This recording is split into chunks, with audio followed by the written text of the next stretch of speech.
Hello all of you.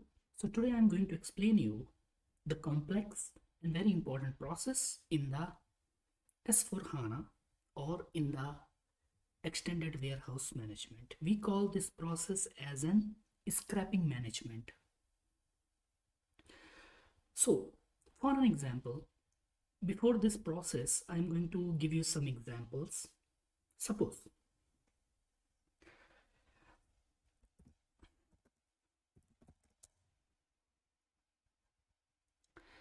for an example, as we know, this is the temporary storage type, but not permanent storage type.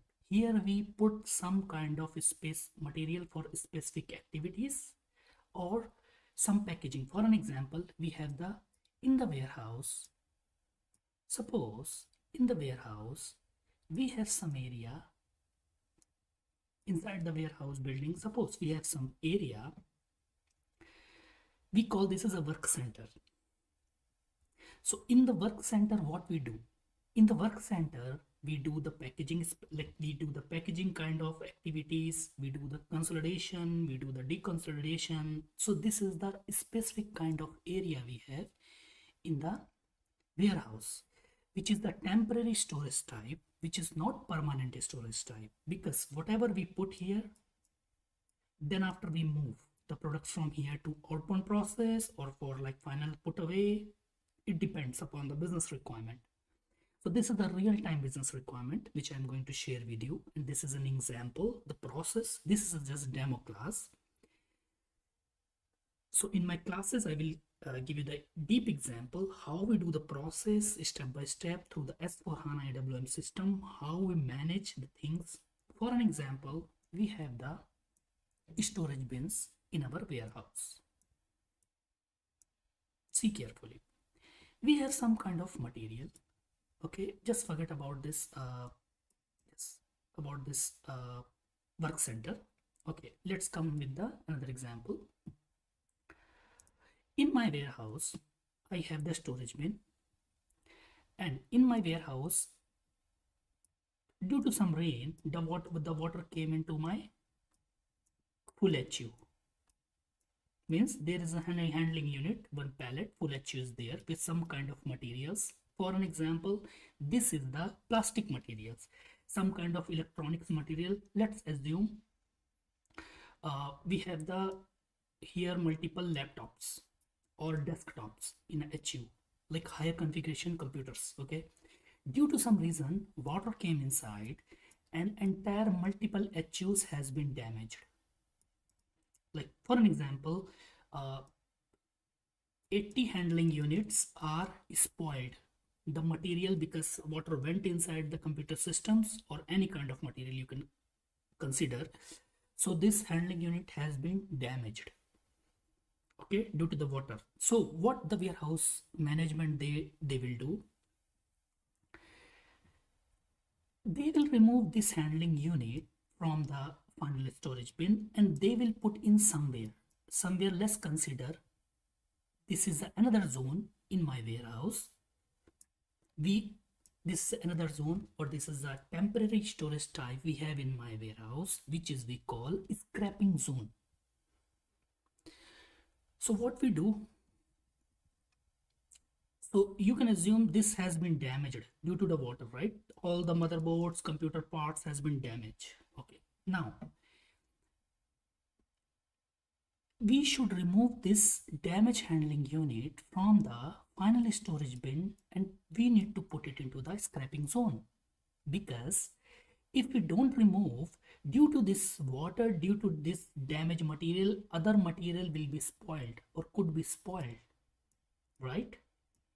So what we will do, when we will move this handling unit from here to scrapping zone or scrapping area, this is considered, you can take as a real-time example in the business, then our this bins will be available. The warehouse resources, they will come, they will clean the bin, they will see what is the problem, they will like manage, they will put some kind of like tape or this kind, some kind of like, they will repair everything. Then these bins again will be available for put away process in the warehouse. So the next material which we'll take from the vendor or suppliers, we will put here.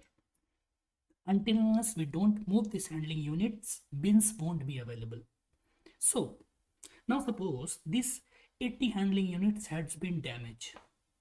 In the market, we have the one of the buyer who purchase, who has the big business, who only purchases, the business only purchases scrap material. So what they will do, directly we can't send from here, pick and directly we can't send to the buyer the scrapping material. So before we need to put these handling units, we need to put this material, damaged material, the material, damaged material, scrapped material could be any, or for an example, another example I will give you. Some kind of manufacturing industry, they manufacture the gears, big kind of gears. You consider this is a big size of gears they manufacture. So cutting the gears to cutting the material or iron, we get some scrap. So we need a specific area in our warehouse where we put this scrapped material or damaged material. So these things I have explained in this my process, but this is just demo. But in this process, how we do in the real time in the business. So first we put this to put here in the scrapping zone, then we send it to the customer, then we follow the loading processes, then we send it to the customer. This is our customer because we sell him to scrapping material. So here in this example, I will give you example.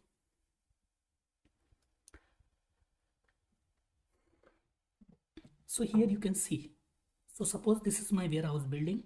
So suppose this is my final storage bins on first floor. These are the high rack on my floors. You can consider some water came from here to here.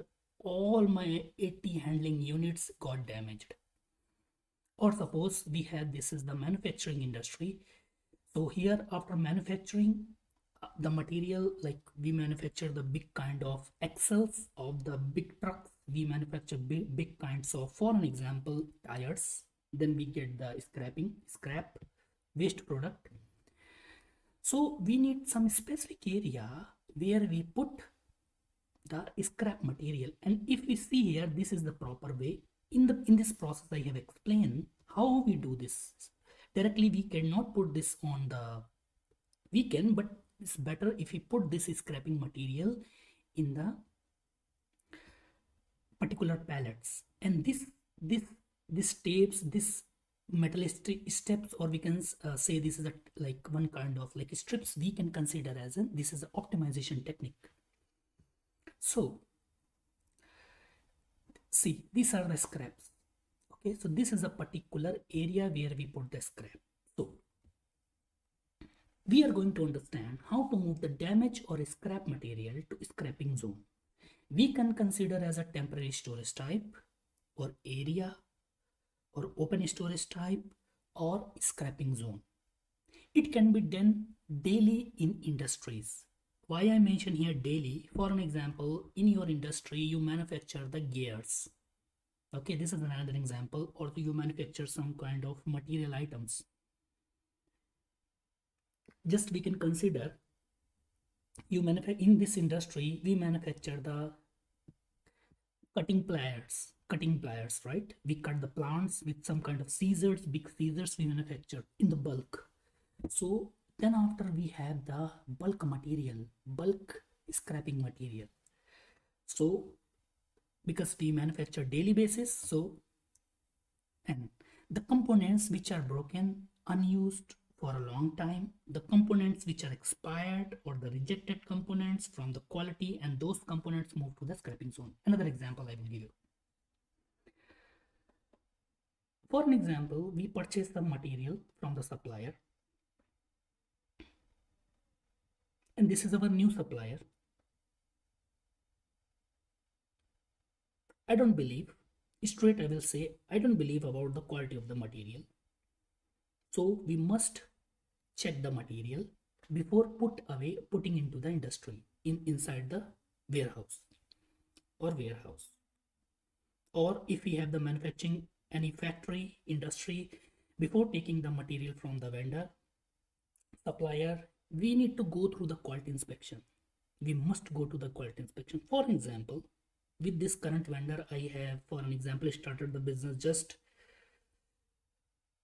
6 months ago or 1 year ago. So with every material which we purchase from the supplier or vendor, we need to do the quality inspection. And document why I create, guys, because this is very useful to help to others when I training and when I share, then people they can go through and they can use the process. Okay, so suppose we purchase some kind of raw materials or from the supplier. Like for an example, I took some batteries from the supplier, truck batteries, and after quality inspection, some batteries are not correct, not good, in the not good state. I'm not satisfied with that battery particular pieces. So what we will do? So we cannot put that battery into directly the final storage bins, storage type. So what we will do? We need to put that battery into the particular specific area we will consider as a scrapping zone. So that's why I mentioned here quality components. Okay, in the real time, create one separate storage type. So this is in my factory or in my warehouse, we have the separate storage type.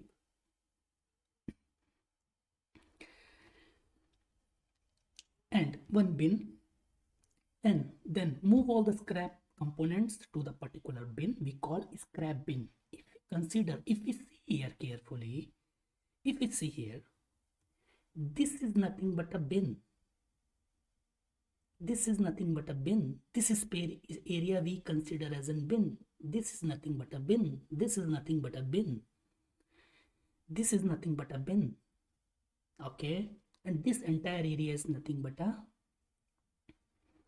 storage type, not permanent storage type. This is the temporary storage type, because then after we send these goods to the customer, they want to buy the scrap material. Okay, so I have bin here, 1 bin, 2 bin, 3 bin, 4 bin, 5 bin, C, 6 bins, 7 bin, multiple bins. Okay, so these are the bins in this storage type.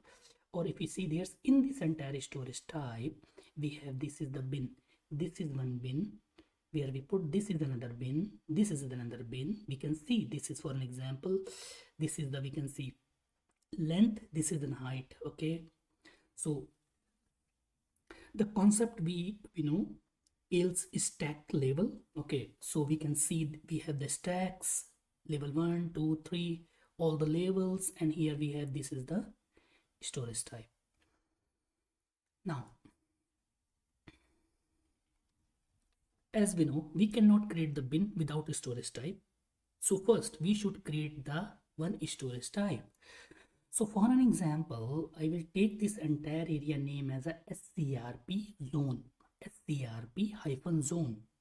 Okay, or SCRP ST means storage type. This is an storage type. This is real-time example, guys, and real-time business uses the same. Okay, okay, bin here I mentioned same. Okay, now, so the process here I mentioned,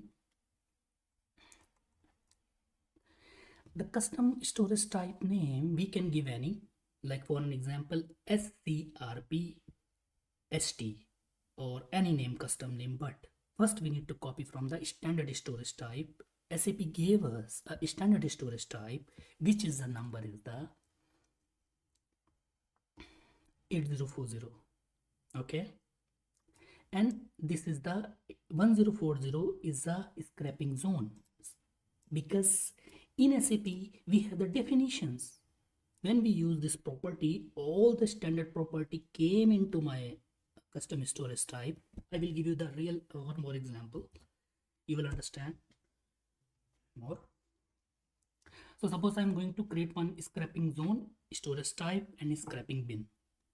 But before, I'm going to copy from the standard. Okay, so when I will copy from the standard, all the, because in the SAP system we have the definitions, the properties about the scrapping zone. When we will copy this standard functionality into our custom functionality, The custom name could be any. I will give the SCR underscore storage type. In this situation, all the standard functionality will be inherited in our custom storage type.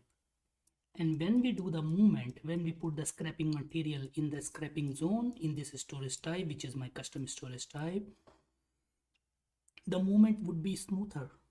We will not face any problem. Okay, that's why.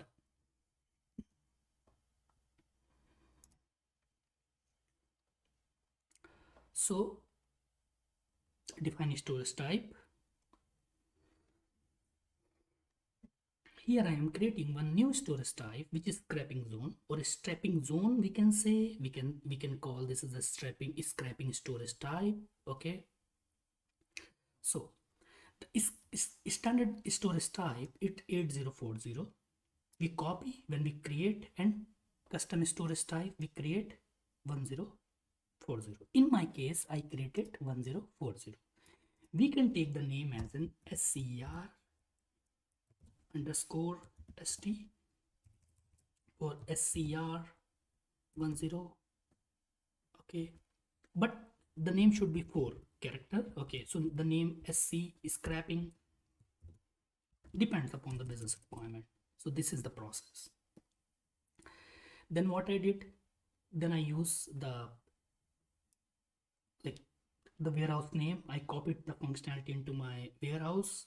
The warehouse could be any. Sometimes I take the name with the M. Sometimes I take the name with the could be any.